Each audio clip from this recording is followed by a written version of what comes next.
Hello, my name is Rasal Singman. I am a medical student at VMC and south hospital and आज हम discuss करेंगे कि तुम्हें कौन सी फिजियोलॉजी की बुक पढ़नी चाहिए ताकि तुम्हारी अंडरस्टैंडिंग बढ़ सके।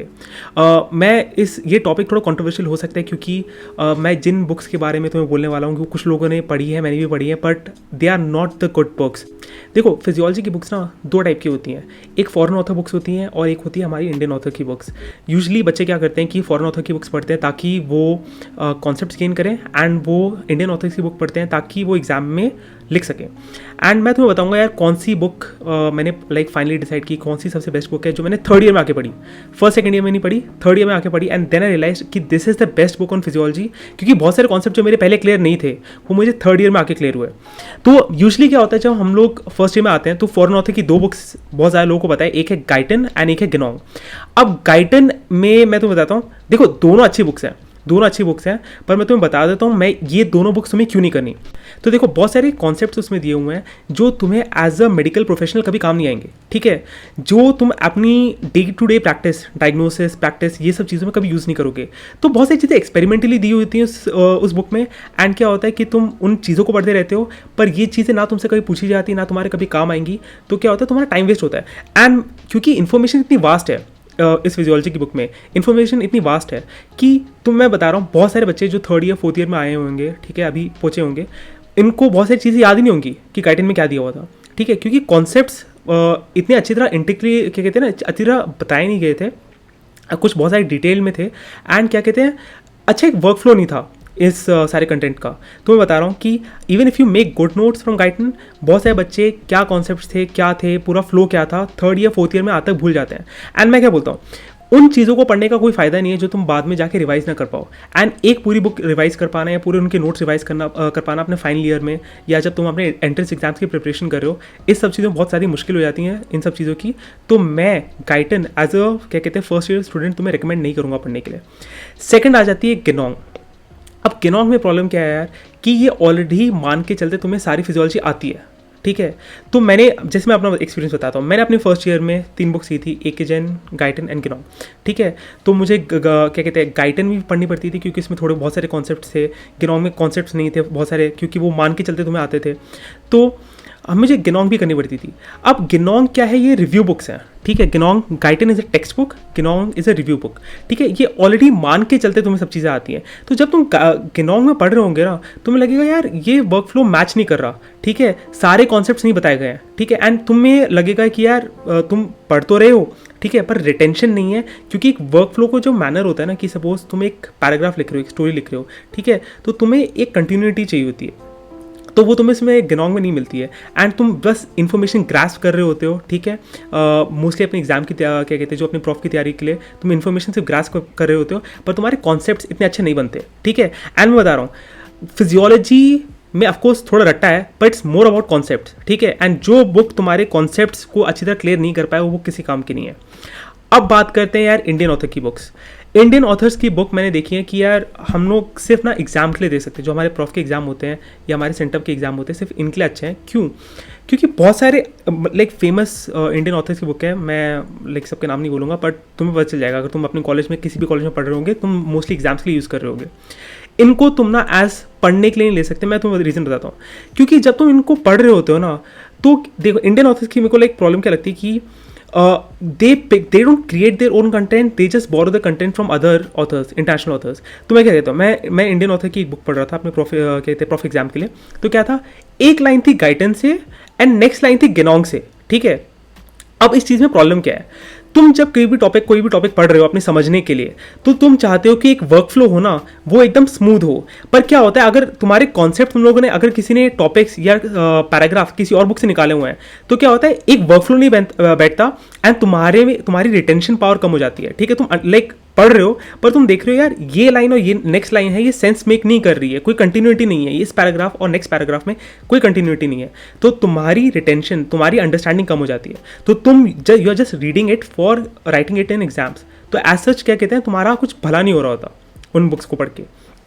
तो मैं ये कहूँगा गाइटन, गिनोंग एंड इंडियन ऑथर्स की बुक्स आई वोंट रिकमेंड कि तुम फर्स्ट ईयर में पढ़ो, क्योंकि even if you read this in first year, मैं गारंटी से बोल रहा हूँ लाइक एटलीस्ट 90% लोग, 10% आर जीनियसेस, ठीक है, 90% like average students, not even average, like even if you are working hard, तुमने नोट्स बनाया है, ठीक है, अपनी मेमोरी में इतनी देर तक इतनी माइन्यूट डिटेल्स रिटेंशन करना बहुत मुश्किल हो जाता है। एंड इसलिए मैं रिकमेंड करूँगा कि तुम क्या कहते हैं, ये तीनों टाइप की बुक्स ना पढ़ो। मुझे अपने थर्ड ईयर में आके एक बुक के बारे में पता चला, इसका नाम है कोस्टेंजो, ठीक है। Costanzo is a physiologist in USA, ठीक है। उसने एक अपनी बुक फिजियोलॉजी की निकाली थी, इसका नाम कोस्टेंजो से ही है। अब मैं कोस्टेंजो की बुक क्यों सबको रेकमेंड करता हूँ फिजियोलॉजी के लिए, क्योंकि पहली बात, the information is so clear, ठीक है। ज़्यादा क्या कहते हैं ना, बाकी बुक्स में मैंने यूजुअली देखा था कि कोई भी नया पेपर आ रहा है, ठीक है, कोई भी नई इन्फॉर्मेशन आ रही है रिव्यू जर्नल्स वगैरह में, तो they will just put it without any context, ठीक है, बस डालने के लिए डाल दिया। बट उन सब चीज़ों का as a medical student, as a doctor, तुम्हारा कोई काम नहीं हो पाता इन सब इन्फॉर्मेशन से। इसलिए मैं रिकमेंड करूँगा वो बुक्स ना पढ़े। एंड मैंने जब कोस्टेंजो पढ़ी अपनी थर्ड ईयर में आके, क्योंकि अभी हम लोग सब लोग नेक्स्ट नीट पीजी की तैयारी कर रहे हैं, एंट्रेंस एग्जाम की तैयारी कर रहे हैं, तो थोड़ा फिजियोलॉजी वगैरह वापस पढ़ना पड़ता है। एंड सिर्फ उसके लिए नहीं, हमें अभी मेडिसिन वगैरह पढ़नी है, तो उसमें बहुत सारी फिजियोलॉजी के टॉपिक्स हैं, तुम्हें रिवाइज करने की जरूरत पड़ती है। तो मैंने देखा यार, इन्फॉर्मेशन वॉज सो क्लियर, ठीक है, एंड इट वॉज लाइक कि जो भी चीज़ें मैं पढ़ रहा था, सपोज एसिडोसिस, रेस्पिरेटरी एसिडोसिस, या किडनी कैसे क्या कहते हैं किडनी रेगुलेट करती है, जीएफआर एंड ये सब चीज़ें, it was much more simpler than I had read before. तो मुझे ये लगता था कि अगर मैं फर्स्ट ईयर में मैंने कोस्टेंजो पढ़ी होती, मेरा बहुत ज़्यादा फ़ायदा हो जाता। क्यों? क्योंकि इन्फॉर्मेशन इज़ वेरी क्लियर। एक जो अगर तुम कोस्टेंजो पढ़ोगे ना, तुम्हें फ्लो चार्ट्स मिलते हैं, ठीक है, and it's like very precise. अगर तुमने पूरा पैराग्राफ पढ़ लिया, तुम उस फ्लो चार्ट के ऊपर जाते हो, तुम्हें पता चल जाता है ओके हाँ, इन्फॉर्मेशन एकदम सेंस मेक कर रही है, कॉन्सेप्ट एक के बाद एक जैसे पढ़ाने चाहिए वैसे हैं, ताकि तुम्हारी अंडरस्टैंडिंग हो सके। एंड बीच में बहुत सारे मैंने देखा क्लिनिकल कोरिलेट्स ये सब दिए हुए हैं, ताकि तुम देखो ओके ये टॉपिक है, अगर मैं क्लिनिकली कोई पेशेंट देखूंगा तो मैं कैसे अप्लाई करूंगा। यूजली बाकी फिजियोलॉजी की टेक्स्ट बुक्स में प्रॉब्लम क्या होती है कि they give you the information, but तुम वो इन्फॉर्मेशन रट्टा मार रहे होते हो। रट्टा क्यों मार रहे होते हो कि यार अगर तुम्हें पता ही नहीं है कि मैं एज ए डॉक्टर इस इन्फॉर्मेशन को कहाँ यूज़ करूंगा, ठीक है, तो तुम रट्टा मारते चले जाते हो एंड उस चीज़ों को अप्लाई नहीं कर पाते हो। पर अगर तुम्हें पता है, सपोज मैं बोल जैसे ना acidosis, respiratory acidosis, metabolic acidosis, मैं इसी का एग्जाम्पल लेता हूँ कि जब मैंने फर्स्ट ईयर में पढ़ा था, इसका प्रॉफ में या सेंटअप में कोई क्वेश्चन नहीं आता था। प्रॉफ मतलब फाइनल एग्जाम, सेंटर मतलब प्री फाइनल्स, जो बाकी स्टेट्स के हैं उनके डिफरेंट नाम है, पर इन पे कोई क्वेश्चन नहीं आता था। But it was a very important topic, ठीक है, respiratory acidosis and like metabolic ये क्या कहते हैं disorders of acid and base are very important. पर क्योंकि हमारे प्रॉफ एग्जाम और सेंटर एग्जाम में नहीं पूछा गया था, एंड क्या कहते हैं जो गिनोंग एंड गाइटन और ए के जैन और बाकी इंडियन ऑथर्स की जो बुक्स हैं, उसमें ये इन्फॉर्मेशन एकदम अच्छी तरह नहीं पढ़ाई गई है। तो जब तुम मेडिसिन और बाकी चीज़ें पढ़ते हो फाइनल ईयर में आकर के, तुम इन इन्फॉर्मेशन का क्या कहते हैं ना एप्लीकेशन नहीं कर पाते। बट मैंने जब अभी फाइनली जाकर के थर्ड ईयर में अपनी कोस्टेंजो स्टार्ट किया, अभी फाइनल ईयर में भी कोस्टेंजो पढ़ रहा हूँ, तो मैंने देखा यार कि ये इन्फॉर्मेशन बहुत सही थी, और अगर ये मैंने पहले पढ़ी होती तो इसका मैं क्या कहते हैं ना बहुत सारी चीज़ें जो आगे सीख रहा हूँ उनका एप्लीकेशन बहुत अच्छी तरह कर पाता। क्वेश्चंस में, अपने डे टू डे लाइफ में, अगर मैं किसी को देख रहा हूँ, कोई पेशेंट देख रहा हूँ, तो उन सब जगह पर मैं अपना एप्लीकेशन अच्छी तरह कर पाता।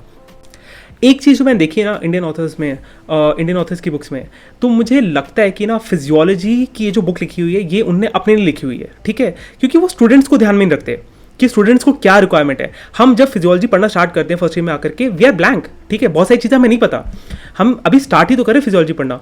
तो for that we require a very simple book, and ये बुक थी कोस्टेंजो, ठीक है। इवन गाइटन एंड गिनोंग में द इन्फॉर्मेशन इज लाइक तुम ऑलरेडी आता है, जैसे मैंने कहा था तुम ऑलरेडी आता है, तो तुम लाइक ब्लैंक रहते हो कि यार मैं पढ़ूँ तो पढ़ूँ क्या, समझ नहीं आ रहा बहुत सी चीज़ों को। एंड बहुत सारे लोग का फर्स्ट ईयर में जो सब्जेक्ट सबसे वीक होता है वो फिजियोलॉजी होता है, ठीक है। एनाटमी में मोस्टली रट्टा ही है, ठीक है, तो एनाटमी तुम्हारी हो जाती है। बायोकेमिस्ट्री तुम्हारी थोड़ी अंडरस्टैंडिंग में मोस्टली रट्टा है, वो भी हो जाता है। पर फिजियोलॉजी इज अंडरस्टैंडिंग, एंड तुम्हें वो क्लिनिशियन बनना है, तुम्हें वो डॉक्टर बनना है जिसके पास अंडरस्टैंडिंग ज़्यादा हो, ठीक है, एंड रट्टा कम हो। रट्टे की एक लेवल होती है, पर understanding is more important than रट्टा। इसलिए तुम्हें मैं रिकमेंड करूँगा कोस्टेंजो पढ़ना। एंड मैं बुक बहुत अच्छी है, it's like very one of क्या कहते हैं कॉस्ट वाइज ही बुक बहुत अच्छी है, ज़्यादा महंगी नहीं है अमेजोन वगैरह पे, तो मैं रेकमेंड करूँगा ये बुक तुम ले लो। मुझे कहीं इससे पैसे वगैरह नहीं मिलते, बट मैं चाहता हूँ कि तुम अच्छे फिजिशियंस बनो। एंड उन बुक्स को फॉलो करो। फिजियोलॉजी स्पेशली बहुत इंपॉर्टेंट होती है, तो मैं रेकमेंड करूँगा कोस्टेंजो तुम फॉलो करो, ताकि तुम्हारे कॉन्सेप्ट फिजियोलॉजी को लेकर के एकदम लाइक सॉलिड रहें। एंड आगे जाकर के अभी तुम मेडिसिन या कोई भी चीज़ पढ़ोगे, या बहुत सारे जब इवन तुम फार्मा पढ़ रहे हो, ठीक है, तो तुम्हें पता चलेगा ओके कॉन्सेप्ट फिजियोलॉजी का ये था एंड ये ड्रग अप्लाई हो रही है, किस तरीके से अप्लाई हो रही है, तो तुम्हें पता चल जाता है यार बेसिक फंडा क्या था, कि कोई ड्रग का मैकेनिज्म ऑफ एक्शन कैसे था। एंड इन सब चीज़ों को डेवलप करने के लिए तुम्हारी फिजियोलॉजी की फाउंडेशन बहुत अच्छी होनी चाहिए। इसलिए मैं रिकमेंड करूँगा तुम कोस्टेंजो की बुक पढ़ लेना, ठीक है। With that I will and the video. मतलब आई नो कि अगर तुम लोगों ने, बहुत से बच्चे सेकंड ईयर वाले भी हैं, थर्ड ईयर वाले भी हैं, एंड आई नो किसी ने पहले की बुक्स पढ़ी हुई हैं, ठीक है, एंड उनके दिमाग में चल रहा होगा कि मैं अभी जा करके कोस्टेंजो की बुक पढ़ूँ ना पढ़ूँ फिजियोलॉजी की, तो मैं रिकमेंड करूँगा पढ़ लेना, ठीक है। कुछ भी हो जाए ये बुक पढ़ लेना। तुम्हारे कॉन्सेप्ट अगर तुम्हें लगता भी है ना तुम्हारे बहुत अच्छे हैं, इस बुक को पढ़ने के बाद तुम्हारे कॉन्सेप्ट अगर सपोज यहाँ है तो यहाँ से यहाँ पहुँच जाएंगे, ठीक है। एंड फर्स्ट ईयर वालों को मैं रिकमेंड करूँगा कि अभी से स्टार्ट कर दें। गाइटेन गिनोंग अगर ले लिए ना, फिर भी बुक से पढ़ना स्टार्ट कर देना, क्योंकि इससे अच्छी बुक फिजियोलॉजी की नहीं है। And I don't know why हमारे आसपास के सीनियर्स वगैरह नहीं बता पाते, क्योंकि लाइक यूजुअली कॉलेज में क्या हो रहा होता है कि जो बुक चली आ रही है ना, बच्चे उसी को फॉलो करते रहते हैं, ठीक है। तो इसलिए मैं बता रहा हूँ कि थोड़ा अपने कंफर्ट जोन से बाहर जाके देखना कि कौन सी बुक्स अच्छी हैं, एंड उन बुक्स को पढ़ना जो तुम्हारे एक्चुअली लाइफ में एज ए क्लिनिशियन काम आने वाली है, ठीक है। With that I and the video. If you like the video do subscribe and like, and next video में मिलते हैं। Okay guys.